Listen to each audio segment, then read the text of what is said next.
Estás en medio de la noche y abres los ojos y percibes una sensación, un ruido, una sombra al final de la habitación, que parece que te está mirando, que parece que se acerca a ti, que te toca, que te presiona el pecho, que no te deja respirar.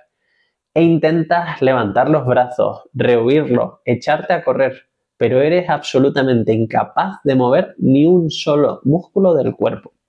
¿Te ha ocurrido alguna vez?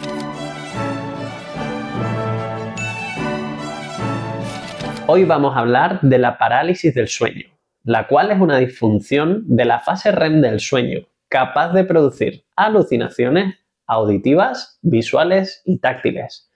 Es un tipo de parasomnia que está englobada con otros tipos de parasomnia como puede ser el sonambulismo o los terrores nocturnos. Y me refiero simplemente a esa sensación de estar despierto pero de no tener la capacidad de mover el cuerpo ni de defenderte ante una posible agresión. Es algo que se da a lo largo de todo el planeta Tierra y casi un 7% de la población mundial lo va a sufrir. De hecho, en la literatura encontraremos múltiples cuadros e imágenes en referencia a un estado entre la vigilia y el sueño donde un demonio, una bruja o alguien, una sombra, se nos acerca durante la noche y nos oprime el pecho para no dejarnos respirar. Pero creo que para entender bien cómo funciona y por qué ocurre la parálisis del sueño, antes debemos entender cómo funcionan los ciclos y las fases de sueño. Debemos dividir principalmente en dos fases. Una fase no REM, dividida en 3 etapas o 4 en función de los autores, y una fase REM. Todo esto va a suponer un solo ciclo de sueño y el ser humano va a dormir de media 5 ciclos de sueño de 90 minutos. Siempre hablamos de medias, habrá ciclos más cortos y ciclos más largos, pero dormiremos entre 7 y 8 horas divididas entre 90 minutos por ciclo. En total, 5 ciclos divididos en 5 fases no REM y 5 fases REM. Durante la fase no REM o la fase de transición desde la vigilia al sueño y del sueño ligero al sueño profundo, van a pasar una serie de circunstancias. La primera de todas es que nuestro cuerpo se va a preparar para que nos vayamos a dormir. Lo primero es ese estado de somnolencia previo a quedarnos plenamente dormidos. Una disminución del tono, de la rigidez muscular, la sensación de que se está relajando el cuerpo. También la presión cardíaca, la frecuencia cardíaca y la respiración disminuirán conforme nos vamos entrando en esa sensación de quedarnos dormidos, hasta que finalmente aparecen esas primeras ondas delta que nos indican que estamos llegando al final de la fase no REM y al principio del sueño profundo. Una vez pasamos desde esta fase no REM a la fase REM, entraremos en el sueño profundo o paradójico, el sueño verdaderamente reparador, donde vamos a regenerar tejido, donde vamos a recuperarnos verdaderamente, donde recuperaremos incluso memoria. En esta fase REM solamente vamos a estar en cada ciclo un 20% del tiempo. En otras palabras, unos 17 o 18 minutos, más o menos. Y por cierto, la palabra REM significa Rapid Eye Movement, del inglés movimiento de ojos rápidos. Simplemente en esta fase nos vamos a caracterizar por un movimiento muy rápido a nivel ocular que se va a percibir desde fuera. La persona que está a nuestro lado podrá ver cómo estamos moviendo los ojos sin parar. Y como te venía diciendo anteriormente, el ser humano promedio va a tener 5 ciclos de sueños. Y es en el cambio de ciclos donde se va a producir este trastorno. En la fase REM más específicamente, principalmente en el paso de la fase REM a la fase no REM. Básicamente ocurre porque vamos a generar el terreno perfecto para que se produzcan las alucinaciones.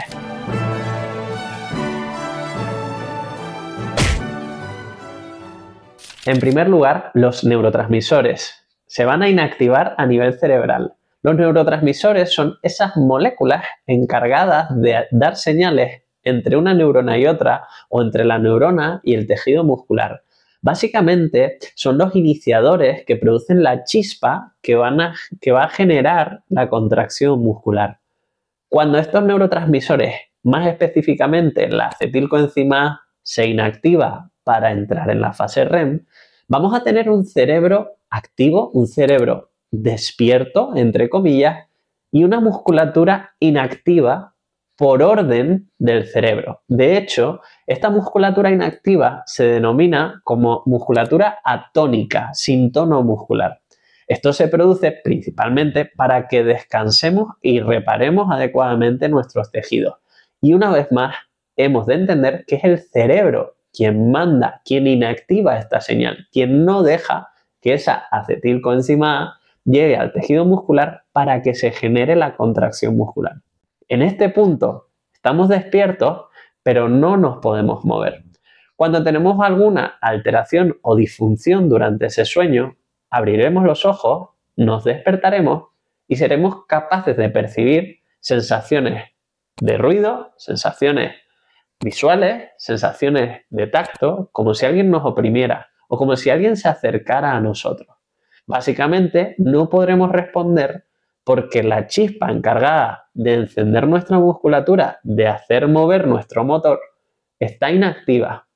En ese momento es cuando percibiremos esa sensación de agobio. Para los que hayáis sufrido este tipo de problemas, solo la sufriremos durante algunos segundos, aunque parecerán años. En el peor de los casos, se han reportado algunas personas capaces de mantener una parálisis del sueño de 5 o 10 minutos.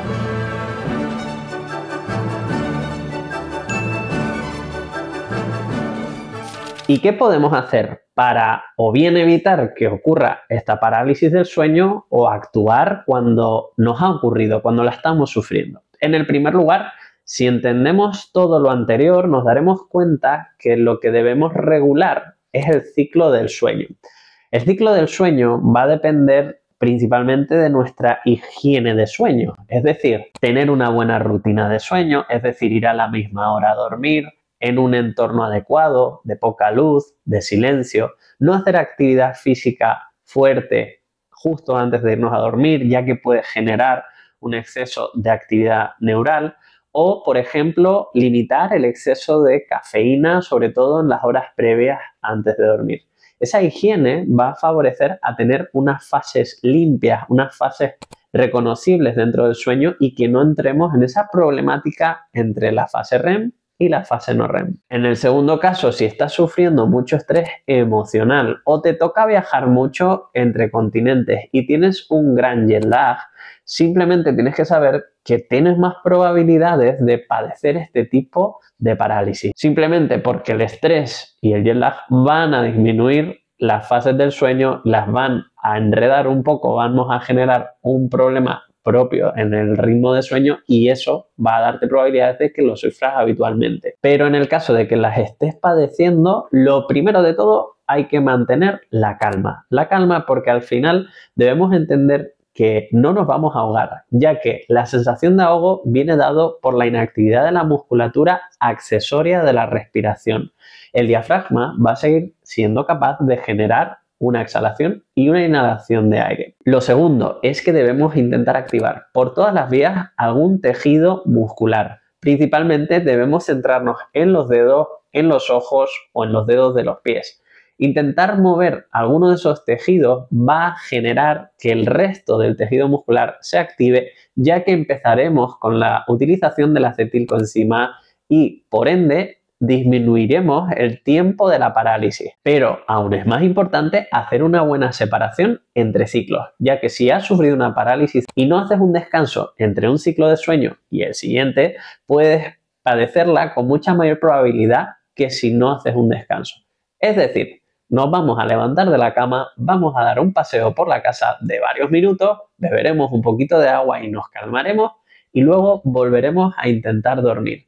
Si vuelves a dormir sin hacer ese descanso, es muy probable que haya una recidiva de la parálisis del sueño y que en el siguiente ciclo te vuelva a ocurrir, con lo cual es probable que tengas varios episodios durante la misma noche y creo que es algo que nadie quiere pasar por ahí. Y tengo que decirte que aunque yo he padecido pocas veces este tipo de parálisis, a mí me ocurre en algunas ocasiones que siento que voy a perder los dientes de la boca o que tengo a alguien hablándome en el oído. A pesar de que comúnmente se habla de que hay una persona que se sienta en el pecho o que oprime nuestro pecho, yo he tenido la sensación de que, pues eso, estoy perdiendo los dientes de mi boca, se me están cayendo uno a uno, no soy capaz de articular una palabra, intento hablar y no puedo, y al final son sensaciones que encontramos dentro de la alucinación. Y para acabar esto, también te quiero decir que si sufres de manera recurrente, es aconsejable que hables con tu médico de cabecera o un neurólogo especializado en fases del sueño